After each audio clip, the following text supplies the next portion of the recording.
Bismillahirrahmanirrahim. Assalamualaikum warahmatullahi wabarakatuh. Apa khabar perunding-perunding My Pusaka di luar sana, pejuang-pejuang My Pusaka di luar sana? Kali ini kita bertemu sekali lagi dalam edisi Kelakar yang ke-8. Sebelum kita cerita tentang apakah topik kelakar kali ini, kita imbas semula topik-topik yang sebelum ini. Ingat tak? Topik pertama kita cerita tentang rahsia mencuit hati. Macam mana nak mencuit hati manusia. Okey. Keduanya, edisi kedua kita cerita tentang pentingnya faham legasi 3 generasi, sebab itulah main storyline kita. Kita bukan hanya membantu orang buat hibah dan wasiat, tetapi kita membantu orang merancang legasi untuk berpanjangan hingga 3 generasi. Jadi semua perunding kena tahu storyline itu. Dan kemudian edisi ketiga saya ceritakan tentang jenama memudahkan closing. Pentingnya ada jenama dan pentingnya ada branding, sebab branding akan memudahkan kita membuat closing. Okey. Dan keempatnya saya cerita tentang effective storyline. Cara bercerita. Tahu cerita tentang kiri dan kanan, baik dan buruk, kiri dan kanan. Jadi itu pun sangat penting untuk kita tahu teknik-teknik bercerita supaya penceritaan kita lebih efektif. Dan sesi kelima saya menceritakan tentang pelaburan. Untuk berjaya perlu ada pelaburan pada ilmu, pelaburan kepada peralatan, pelaburan kepada network, kepada infrastruktur dan juga jenama. Jadi penting kita pastikan ada pelaburan untuk berjaya. Dan edisi kelima saya ceritakan tentang rutin harian yang efektif. Hari kita mestilah teratur, mesti ada rutin-rutin yang sentiasa dibuat supaya tugasan kita, pencapaian kita pun tinggi, sebab kita mempunyai rutin yang teratur. Dan ketujuhnya, minggu lepas saya ceritakan tentang teknik-teknik hembusan untuk closing. Macam manakah kita akhirnya mendapat closing? Ada 2 jenis closing. Apa dia? Engagement closing dan sales closing. Jadi kepada tuan-tuan dan puan yang belum menonton video-video ini, bolehlah tengok ke dalam FB Akademi My Pusaka. InsyaAllah juga nanti admin juga akan senaraikan link-link kepada semua video-video tersebut untuk sama-sama kita manfaatkan. Dan hari ini Kelakar edisi ke-8, tajuknya apa? Berani bermimpi. Maksudnya apa? Dare to dream.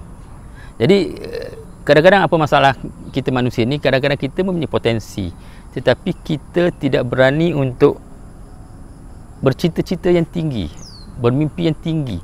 Jadi sangat penting. Tapi jangan cerita tentang bermimpi saja. Paling penting kita mesti berani, dare to dream big. Berani untuk bermimpi yang besar. Jangan takut. Ini saya nak ceritakan. Saya akan berkongsi beberapa dream saya secara peribadi yang mungkin boleh menjadi tauladan kepada tuan-tuan dan puan, tetapi ramai contoh-contoh yang kita lihat. Sebab kejayaan itu kadang-kadang bukannya mereka berjaya daripada mula. Orang yang miskin boleh berjaya, orang daripada kampung boleh berjaya di bandar, orang daripada kawasan pedalaman akhirnya pergi ke Amerika dan berjaya. Jadi yang pentingnya kita mesti berani untuk bermimpi, dan impian kita tak perlu sikit-sikit, kecil-kecil. Kita boleh bermimpi dengan impian yang besar. Jadi sebenarnya apabila kita ada impian, goal lain, goal boleh memberi kita fokus, tetapi impian, dream akan memberi kita tenaga, jiwa, kekuatan untuk terus berusaha untuk mencapai impian kita. Jadi dream itulah impian, ya. Jadi tuan-tuan dan puan, saya nak berkongsi contoh tempat ini. Tempat ini adalah, lokasi ini di belakang rumah saya. Ini adalah impian isteri saya untuk satu hari apabila anak dia berkahwin, nak buatkan garden wedding.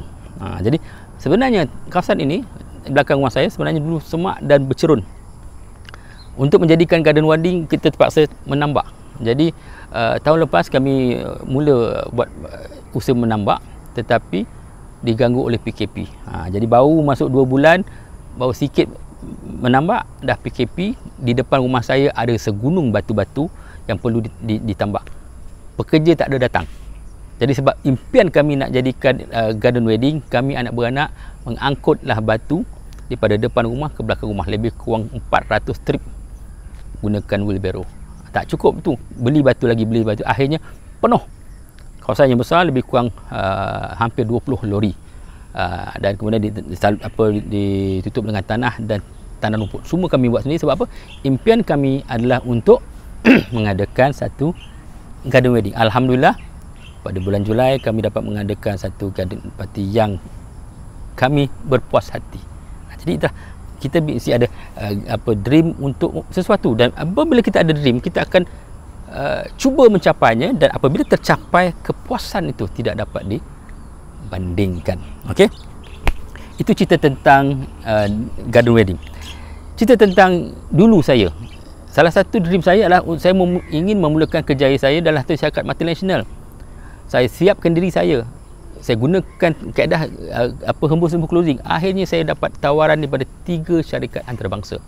Saya dapat tawaran daripada Malaysian French Bank, saya pergi. Lepas tu saya dapat tawaran daripada Malaysian International Shipping Corporation, saya pergi.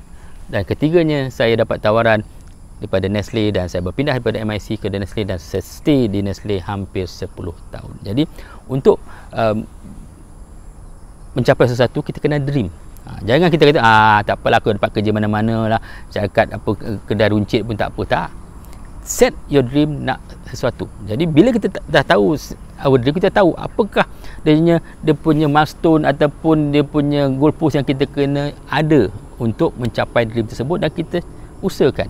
Jadi antara perkara yang saya dapat capai adalah untuk memulakan kerjaya saya dengan syarikat antarabangsa, dan alhamdulillah, semana saya dalam syarikat antarabangsa itu, saya telah mempelajari banyak perkara yang telah membantu saya untuk berada di tempat saya sekarang. Okey.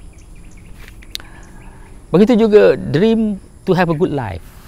Saya kerja-kerja tapi saya nak enjoy life. Jadi alhamdulillah saya dapat berkahwin dan mempunyai anak dan mempunyai sumber rezeki dan dapat hidup agak selesa.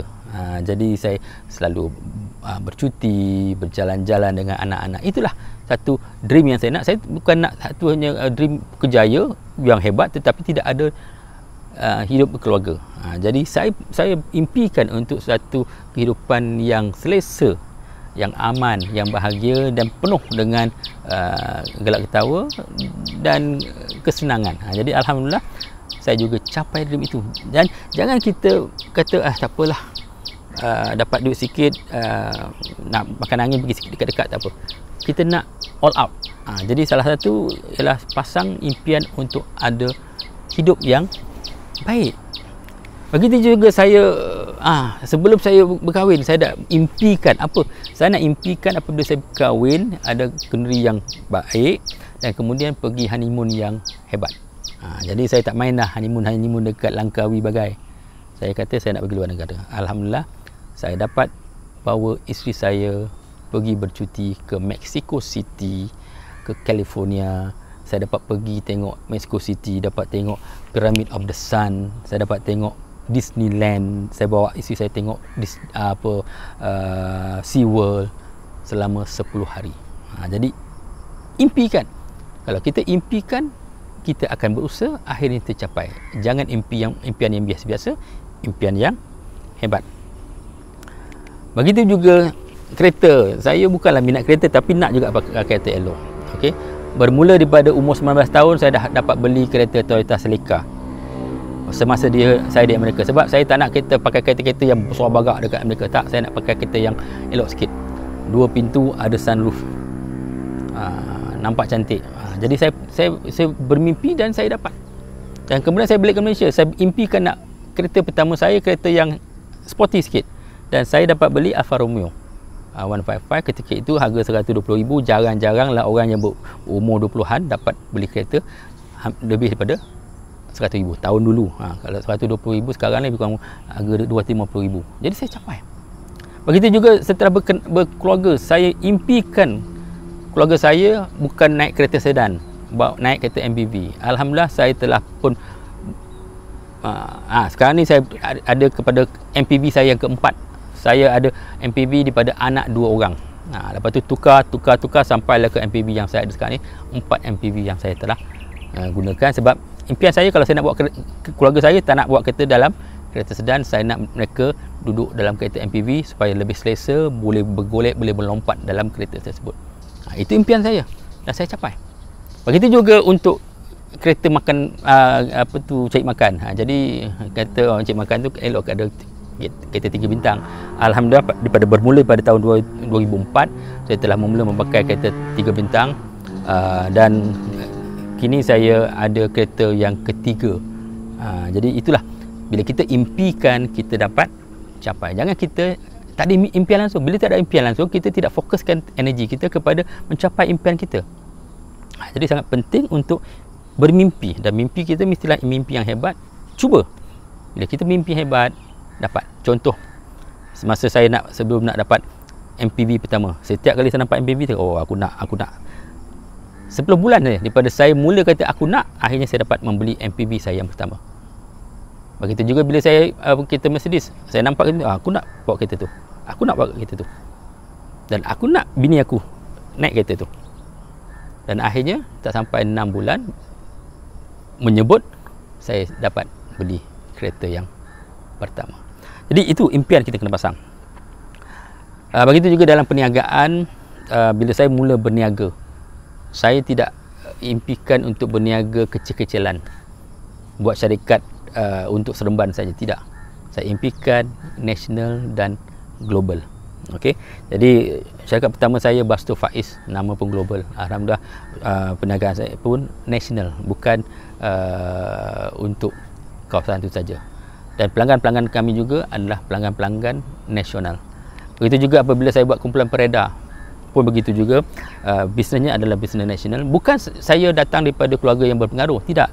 Saya anak korporal polis dan mak saya cikgu. Jadi bukanlah anak Datuk Seri atau Tan Sri, bukan anak orang kaya. Orang biasa-biasa saja. Tetapi bercita-cita tinggi untuk masuk dalam bidang perniagaan dan buat perniagaan yang sedikit luar biasa. Tak adalah hebat sangat, tapi sedikit luar biasa. Begitu juga apabila saya buka media jaring, alhamdulillah dapat klien-klien besar, dapat Telekom, dapat Maybank, dapat MAS, dapat Bank Rakyat, Bank Islam, DG. Bukan saja company-company JLC, tapi juga company-company international yang lain yang menjadi klien kami, sebab impian saya ketika itu adalah untuk menyediakan satu perniagaan yang nasional. Okey, alhamdulillah dapat menggaji 160 orang dan beroperasi selama lebih 15 tahun sebelum saya bersara daripada syarikat tersebut. Dan kemudian saya buka Main Pusaka. Begitu juga, saya bukan buka Main Pusaka untuk satu syarikat mengendalikan wasiat untuk orang Sendayan, tapi saya kata untuk Malaysia. Dan alhamdulillah dalam masa yang singkat saya dapat mengembangkan dengan ketika ini mempunyai 7 cawangan dan mempunyai lebih daripada 1000 perunding di seluruh negara. Tapi belum sampai cita-cita sebenar saya. Jadi saya minta tuan-tuan dan puan sama-sama memegang cita-cita itu, impikan supaya sama-sama kita dapat membawa Main Pusaka ke peringkat yang lebih tinggi. Jadi tuan-tuan dan puan, pentingnya dare to dream, sebab orang biasa-biasa pun kalau ada dream yang besar boleh capai kejayaan yang besar. Okey. Jadi tuan-tuan dan puan, antara perkara dreams ni kita kena bezakan. Angan-angan untuk orang biasa-biasa, tetapi cita-cita besar untuk orang yang luar biasa macam tuan-tuan di luar sana. Okey. Dan inilah yang kita perlu faham. Life holds special magic for those who dare to dream. Jadi untuk orang yang berani untuk bermimpi, akan ada keajaiban yang akan berlaku dalam kehidupan mereka. Jadi saya ingin berkongsi beberapa dreams yang simple untuk semua letak dalam hati masing-masing. Dream ni yang berkaitan dengan perancangan legasi. Sebab kita perlu buktikan kita boleh mencapai impian legasi kita sebelum kita nak cerita pada orang untuk mencapai impian legasi mereka. Apa dia? Kalau boleh, kita nak 40% daripada pendapatan kita adalah daripada active income yang kita bekerja, dan 60% daripada pendapatan kita adalah daripada pasif. Contoh, kita dapat 4,000 daripada kita bekerja, 6,000 daripada network kita. Macam mana kita nak dapatkan passive income? Simple je. Kita mesti ada network. Recruit ada downline kita, di mana mereka akan menghasilkan passive income kita. Kita juga perlu bayar aset. Kalau kita ada rumah, kita ada tanah, kita sewakan, kita ataupun ada duit pelaburan, akan dapat pendapatan pasif. Jadi kalau boleh, kita nak capai 40% active income, 60% income pasif. Itu impian yang kita perlu set. Okey. Now, kemudian apa? Impikan supaya kalau kita pergi, sekurang-kurangnya kita meninggalkan 1 juta untuk keluarga kita. Mustahil? Tak mustahil. How? Mesti ada passive income yang cukup supaya kita boleh beli life policy.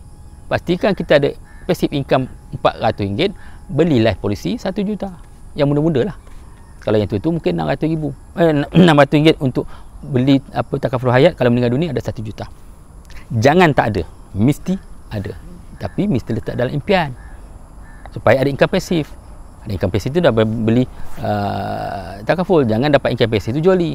Jadi set your dreams untuk tinggalkan sekurang-kurangnya 1 juta. Sebab kita nak orang Islam di Indonesia ini, when I die, I leave behind 1 million at least. Ini yang kita nak. Okay.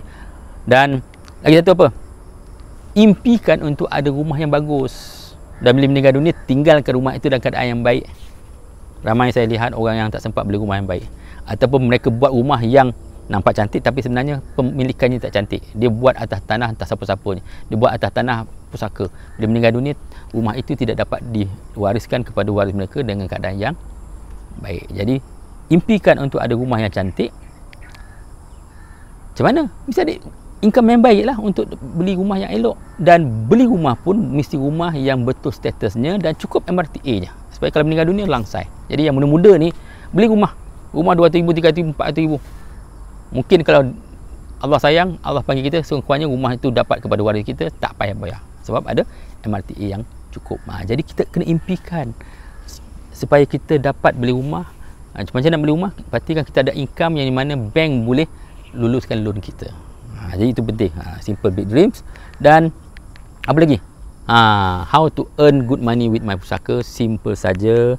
Kita mesti always belajar. Learn new knowledge. Mesti apply knowledge yang kita belajar. Baik cerita tentang Faraid, cerita tentang digital marketing dan sebagainya. Dan kita share knowledge itu kepada orang ramai.